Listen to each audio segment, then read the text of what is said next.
yogavyayah imang stavam bhagavato vishnor vyasena kirtitam patedya ichet purusha shreya praptum sukhani cha vishveshwaramajam devam jagata prabhavapyayam bhajanti ye pushkaraksham nateyamti parabhavam.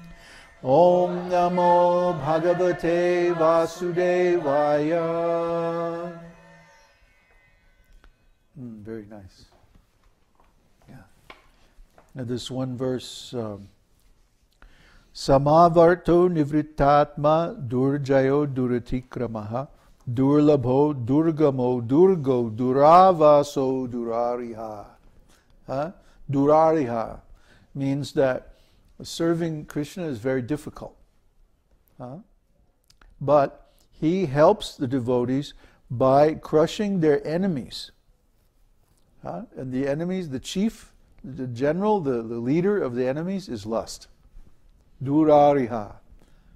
So we see this many times in the lives of devotees, that he takes away their object of lust.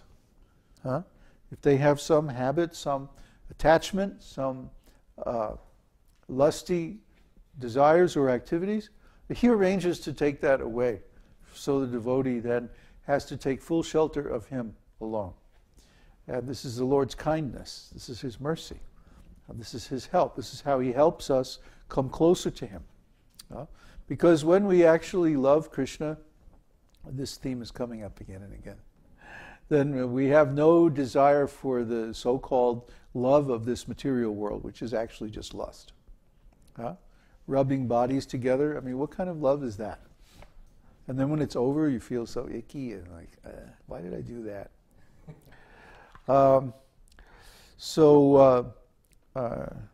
This is a wonderful verse. Durjayo, he's invincible.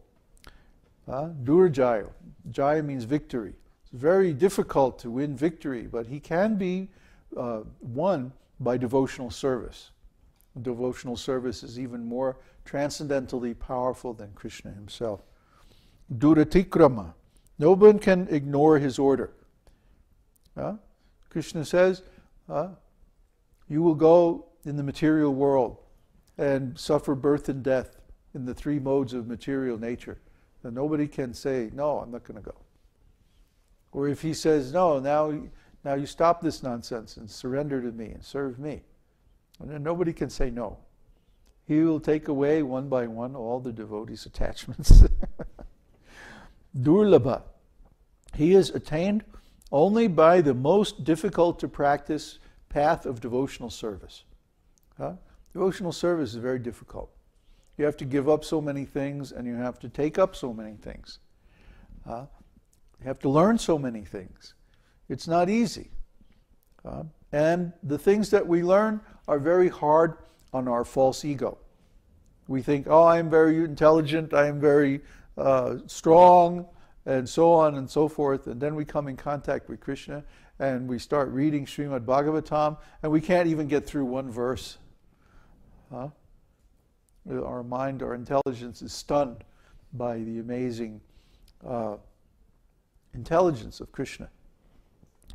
And Durgama, he is understood by the difficult study of Upanishads and Vedanta.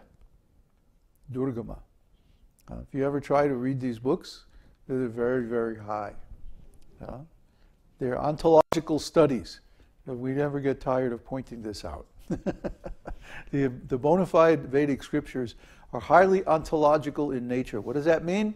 That means they define many categories of existence that are beyond the material nature.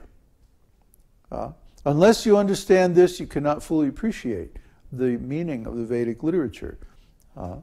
If you take it as just another mythology or just another religious book or just another story about the ancient past or things that people did or said, you misunderstand it completely.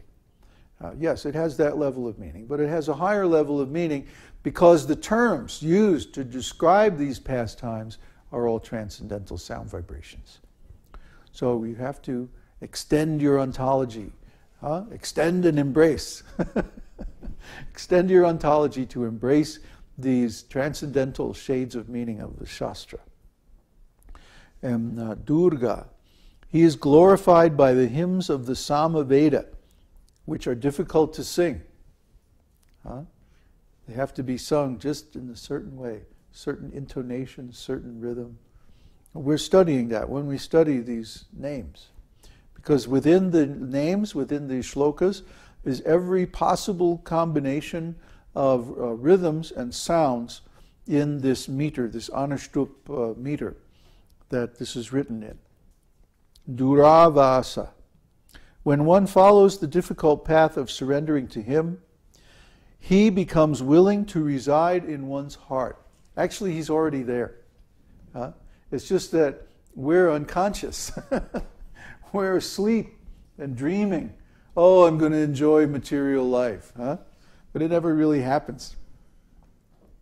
So this material world is like a post-dated check. What happens if you sell something and you accept a post-dated check? Yes, I promise, 1 week from today, the funds will be there. Now give me the car. You think we're ever going to see that rascal again? No. It's cheating business.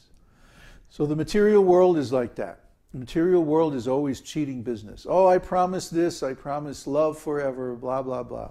And then the least little thing that happens, and the whole thing is disturbed and it falls apart. This is material life. We all experience this.